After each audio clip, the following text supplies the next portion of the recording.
período clássico. Vamos lá, navegantes. Vamos ver essa era de ouro de Atenas, da Grécia. Vamos ver as guerras. Vamos ver alguma coisa, mas tudo rápido, né? Vamos ao que importa. Vamos lá, vamos para as guerras médicas. As guerras médicas são as guerras que fazem a transição do arcaico para inserir o clássico. O que acontece? Primeiro entender que médicas vem de medos. Medos é como os gregos chamavam os persas. Ah, então é a guerra do Império Persa versus os gregos. Isso, exatamente. Os persas, que são iguais aos mesopotâmios, que são politeístas, que eles são deuses que são antropomórficos, deuses elementares. Os persas que tendem e querem ter um modo de produção asiático, em que o seu governante é uma entidade. Então vamos lá. Qual o motivo da guerra? Assim como quase todas as guerras, ou as grandes guerras da antiguidade, alimentar o modo de produção. Quer dizer o quê? Quer dizer que o modo de produção deles era escravista. Então, grande parte das guerras tem essa finalidade, obter escravos. Porque quanto mais escravos, você já sabe, maior a produção de alimento, maior a produção de obras públicas, maior a produção de armas, maior a produção de navios. Então, o escravo é a base de tudo. Então, faça guerra para isso. Então, alimentar o modo de produção é fazer guerra.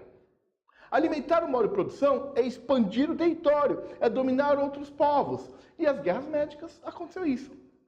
Quem começa com a guerra é o Dario I, que vai nos primeiros momentos e chega até Maratona, vai lá e ataca Maratona.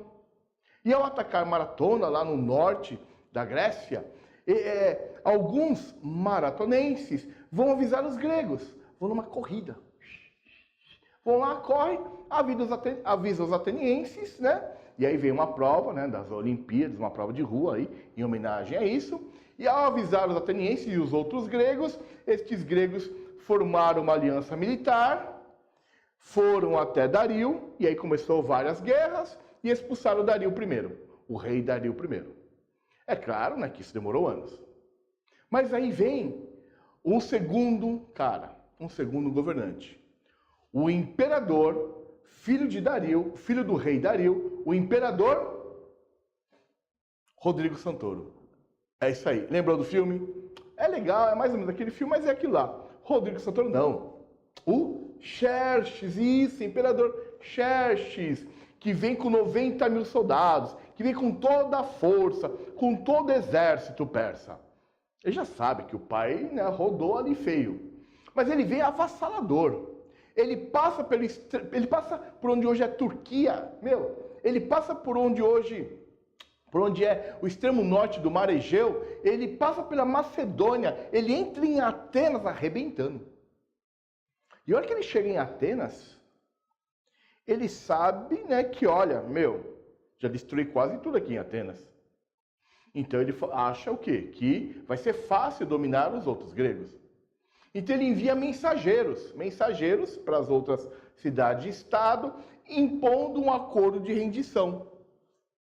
Olha como ele é soberbo. E aí o mensageiro, né, chegou lá em Esparta e falou: o grande Deus encarnado, Xerxes, lhe concedeu em sua, né, graça, né, olha só, lhe concedeu a rendição. Concedeu a você fazer parte do Império Persa. Concedeu a você ser súdito do Império Persa, sem luta. Então vocês podem se render, mas algumas coisinhas vão mudar. Por exemplo, agora quem manda aqui não são vocês, vão ser os sacerdotes, tal, que vão seguir o Xerxes. O rei de vocês vai ser um funcionário público que vai ajudar na coleta dos impostos, vai organizar a coleta de impostos e enviar para Xerxes. Vocês agora farão parte do exército persa, do Império Persa. Então os seus soldados não precisam ficar aqui, porque quem vai defender vocês é o exército persa. Então seus soldados irão compor o exército persa. Então ele mandou esses mensageiros para todos os lados. Na verdade, ele vai avisar todo mundo, ó, estou invadindo, né? A grande maioria não tinha tanta noção, então ele avisou. E aí, Esparta se levanta. Não, Esparta não se levanta. Esparta não estava nem aí para Atenas. Esparta, estava num período do calendário deles, de recolhimento e tal. Não foram para a guerra. Quem vai para a guerra é o rei de Esparta, o Leônidas. Leônidas, ele vai até Termófilas, mesmo a Jerusalém não tendo aprovado. Mesmo os párias, sacerdotes, religiosos, tendo falado não. Mas ele fala, vou treinar. Ele foi para Termófilas, um local que tem uma montanha de um lado, uma montanha de outro, uma passagem no meio, uma passagem de 5 metros, onde todo o exército persa passaria por ali. Então, nessa região, por causa da região, os 90 mil iriam lutar contra os 300 e os 300, por um período, iriam suportar. Mas aí o Leônidas foi traído, né, um soldado, um deles entregou o caminho dos pastores, né, das pastores de cabras, foram até o alto das montanhas, mandaram flecha para baixo, morreram. Mas, você foi, imagina você, é um soldado espartano. Você, Leônidas e os outros, são 300. Vou lutar contra 90 mil. Você sabe que você vai morrer ou não? Lógico que você sabe que você vai morrer. Então, por quê? Porque eles foram com a missão de segurar os persas até acabar o calendário, o período religioso de recolhimento. Então, deu certo. Eles lutaram, por quê também? Porque eles sabiam que se os persas fossem para Esparta e atacassem Esparta, eles iam dominar tudo, iam matar as mulheres, iam escravizar todos. Então ele deu certo, segurou os persas, acabou o período de recolhimento, chegou a notícia lá em Esparta que o Leônidas morreu, e a Esparta se levanta com remorso e vai para a guerra. E comanda uma liga militar. 40 mil gregos, 10 mil espartanos. Vão para Salaminas. Lá em Salaminas eles destroem metade do exército persa. De Salaminas vão para Atenas. Os atenienses haviam expulsado os persas de lá. E eles continuam seguindo Xerxes e expulsam Xerxes lá da Grécia. Beleza? Então, querendo ou não, uma vitória, né? Apesar de, que vitória, né? Avassaladora, né? Mas uma vitória aí dos gregos. Acabou a guerra. Surge, talvez o nome mais importante, que é o nome de Péricles. Péricles, rei de Atenas. O que esse cara vai fazer? Ele vai convencer as cidades-estado a manterem aquela liga militar, aquela aliança militar dos 40 mil, vai propor que seja maior para criar um exército preventivo caso os persas ataquem de novo. E aí foi criado a Liga de Delos. Liga de Delos. Em Delos, que era um santuário, as cidades-estado deviam enviar para lá armas, soldados, navios, mantimentos, metais, pedras preciosas para pagar o salário dos soldados, sal, e aí vai. E as cidades-estado concordaram. Em pouco tempo, nomearam o Péricles como administrador da Liga de Delos. Como administrador, presta atenção no golpe, como administrador da Liga de Delos, ele transfere os recursos para Atenas. Com estes recursos, com este poder, ele reconstrói Atenas. E com o passar do tempo, ele não precisa mais daqueles recursos e obriga as cidades-estado a contribuírem com tributos. Beleza, é uma tirania que ele vai impor. Vê se é golpe mesmo. Vamos confirmar o golpe que ele deu. Você entendeu? Vamos confirmar o golpe.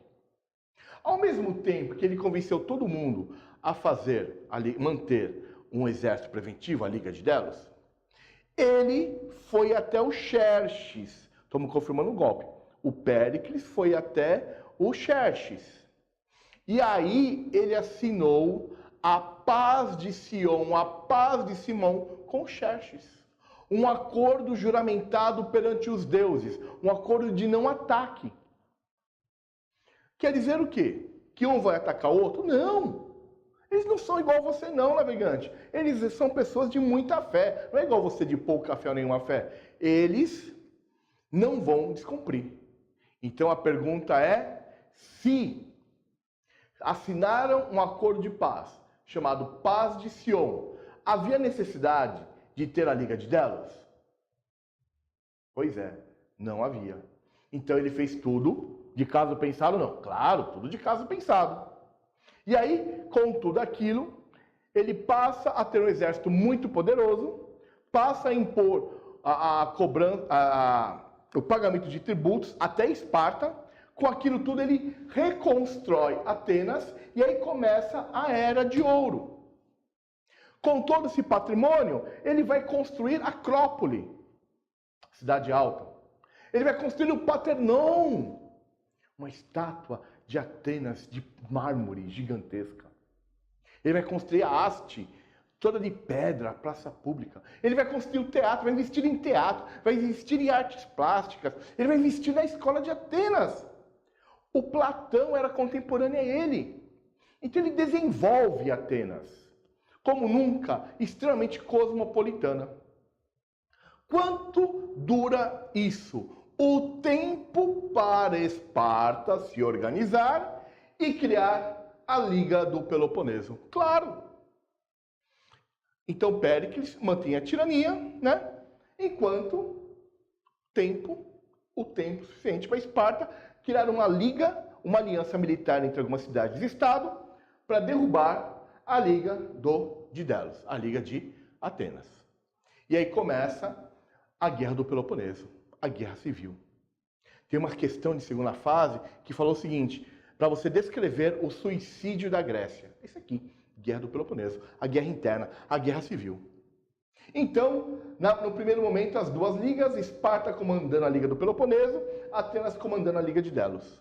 No começo, nos primeiros movimentos, nos primeiros anos, no total são 27 anos, no começo, Macedônia está do lado de Atenas.